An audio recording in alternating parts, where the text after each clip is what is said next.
नमस्ते दोस्तों, आज हम सीखेंगे अर्थिंग की मल्टीपल चॉइस क्वेश्चन आंसर जो ITI एग्जाम में बहुत ज़रूरी है। इसीलिए आज हम अर्थिंग की कुछ मल्टीपल चॉइस क्वेश्चन आंसर सीखेंगे। देखिए, ये मैं बुक ले लेता हूँ, ये बुक से ही ये क्वेश्चन मैं अभी दिखा दूंगा यहाँ से ही। Number 1, the size of the earth और ground wire is based on. जो ग्राउंड वायर या अर्थ वायर का साइज है उस किसके ऊपर बेस है। यहाँ पे मल्टीपल क्वेश्चन दिया हुआ है ऑब्जेक्टिव, उससे हम सिलेक्ट कर लेते हैं कौन सा सही है। Number A, maximum fault current carrying through the ground wire.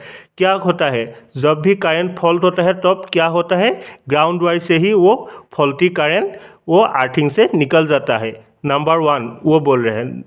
B में क्या बोल रहे हैं, rated current carrying capacity of the service line. ये तो आएगा ही नहीं, सर्विस लाइन के बारे में बोल दिया। सर्विस लाइन अर्थ के साथ कोई कनेक्शन है ही नहीं। Number C, depends on the soil resistance. हाँ, सॉइल रेजिस्टेंस जितना कम होगा क्या होगा, तभी ये अर्थिंग अच्छा होगा। इसीलिए ए और सी ये दोनों क्या होगा, ये करेक्ट होगा। इसलिए यहाँ पे आंसर होगा बोथ ए एंड सी। अब आ रहे नंबर 2। नंबर 2 क्या बोल रहे हैं, अर्थ वायर और ground wire is made of. Earth wire और ग्राउंड वायर किससे बनाया जाता है, वो गैल्वेनाइज स्टील से बनाया जाता है। Number 3, average resistance of human body. Human body का एवरेज रेजिस्टेंस कितना है, ये 1000 ओम है।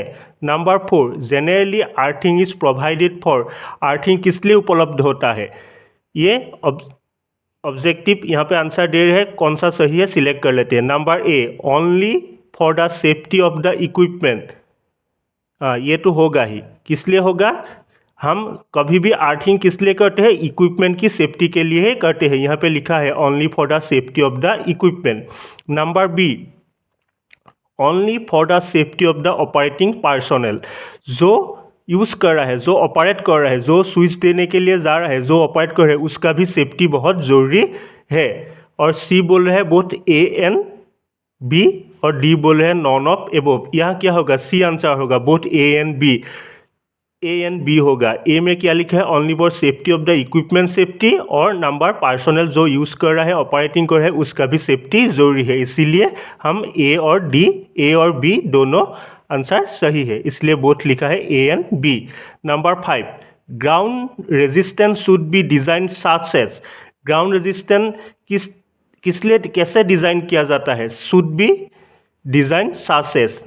नंबर ए दिया है, grounding resistance should be as low as possible. बाकी सब देखने की ज़रूरत नहीं है, पहले ही वो पता चल गया। क्या पता चल गया है, grounding resistance should be as a low as possible. Grounding का जो रेजिस्टेंस जो क्या होगा, जितना सा है जितना कम होना चाहिए। इसीलिए इसका आंसर क्या होगा, ground resistance should be design. किस तरीके से डिजाइन करते हैं, से ground resistance should be as low as possible. जो रेजिस्टेंस है उसका क्या होगा, वो लो होना चाहिए। नंबर 6, फॉर एन EHV मतलब extra high voltage equipment for maintenance, first it should be isolated and connected to ground because high equipment जो एक्स्ट्रा हाई वोल्टेज इक्विपमेंट है मेंटेनेंस, वो first should be isolated and connected to ground. की कारण किस तरीके से वो क्या करते हैं, आइसोलेटेड और कनेक्टेड करते हैं, वो सीख लेते हैं। वो क्या होगा, ये डी का आंसर होगा both B and C. B में क्या लिखा है, to discharge the charging capacitance to ground, और सी लिखा है प्रोटेक्टिंग फ्रॉम ऑपरेटिंग पर्सन। जो प्रोटेक्टिंग फॉर ऑपरेशन पर्सन जो ऑपरेट करता है उसका प्रोटेक्शन भी जरूरी है, और तो क्या होगा, discharge to the charging capacitance to ground. जो डिस्चार्ज होगा वो चार्जिंग कैपेसिटेंस टू ग्राउंड। ये बी एंड सी दोनों, डी में लिखा है बोथ बी एंड सी, ये करेक्ट आंसर होगा। Number 7, the when earth fault occur. Earth fault किस किस कारण होता है, voltage potential at the earth met increase due to earthing. ये 7 का आंसर है। 8 का है the objective of earthing grounding is, the objective of earthing और ग्राउंडिंग इज, क्या आंसर क्या होगा? To provide a low resistance possible to the ground. क्या बोल रहे हैं? द ऑब्जेक्टिव ऑफ अर्थिंग और ग्राउंडिंग इज, अर्थिंग और ग्राउंडिंग का मेन ऑब्जेक्टिव क्या है वो पूछ रहे हैं।